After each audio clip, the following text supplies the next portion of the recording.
Welcome back. Now, there was a shocking mass shooting in New York City today that left 4 innocent people dead, including a police officer. But before the assailant was named, we had media outlets like CNN trying to guess the race of the gunman, desperate to know how white he was, even though the picture released showed he was not. They do not know who he is. They know he is a male, possibly white. He's wearing sunglasses. He appears to have a mustache. And that picture has been distributed to every police officer in New York City. Yes, the colour of the 27-year-old mass shooter, identified by sources as Shane Tamara, was somehow hugely relevant to CNN. Joining me now is a comedian and host of Primetime with Alex Stein on Blaze TV. Alex, the media continue to disgrace themselves. Just when you think they can't sink any lower, they go and surprise you. Well, I'm not surprised whatsoever. I mean, if you look at the media and you look at their track record, once again, I'm not surprised they wanted this shooter to be white. And the fact that he's not, I'm guessing that this whole entire event is probably going to get memory hold. And we'll probably not hear that much about it in the future, believe it or not, because there's certain narratives that they want to protect. So you look at CNN, they are the most dishonest media company that is in existence currently. So for them to accuse a shooter of being white when you can clearly see that he's not white, I'm actually not surprised whatsoever.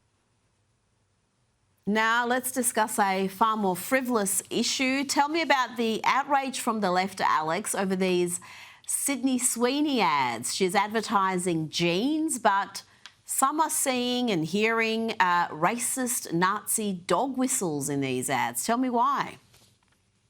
I mean, Rita, once again, why does everything have to be through the lens of a Nazi doing it? You know, she's a beautiful blonde woman, but they want to try to paint her as being a Nazi. And that's where it loses, you know, the meaning of what a Nazi and how evil a Nazi truly is when you accuse a beautiful woman like Sydney Sweeney for doing a jean ad as being a Nazi. So that's what's wrong with the media, and that's what's wrong with, you know, most people. If she was a 400-pound Lizzo impersonator, they would be cheering her on. But the fact that she's actually a beautiful woman and, you know, more than likely probably a white, beautiful woman, you know, dare I say, that's why the backlash and that's why these Nazi accusations exist, just because she's beautiful, and they don't like that. They want ugly models in this model. Yeah, well, because they're saying it's a play on words. The ad says Sydney Sweeney has great genes, and they're thinking about jeans with a G. But, you know, even if they were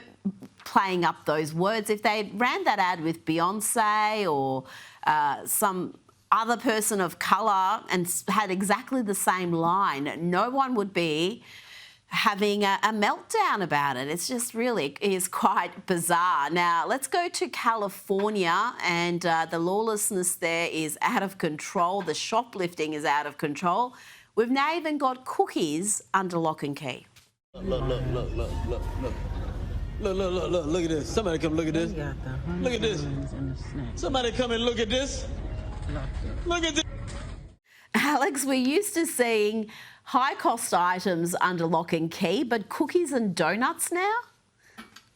Well, Rita, I actually looked into this, and this is actually very common that they have to lock up the cookies, the ice cream, because when people are withdrawing from drugs, they're craving sweets. So that's why they have to do this. I'm not even kidding. That's why I was just reading it, and that is one of the main reasons. You know, they've always locked up deodorant and, you know, items that people could steal and resell. But now, because of all the people withdrawing from drugs, they have to lock up the sweets because people literally crave them. And it's really sad. So something that looks silly like that, it's pretty evil, the reason that they have to do that. Well, it's also evident in New York. I've seen toothpaste and toothbrushes, all sorts of things under lock and key there. Now let's check in on the fans of Stephen Colbert. This is in New York, holding a protest, and it was a rather sad little affair.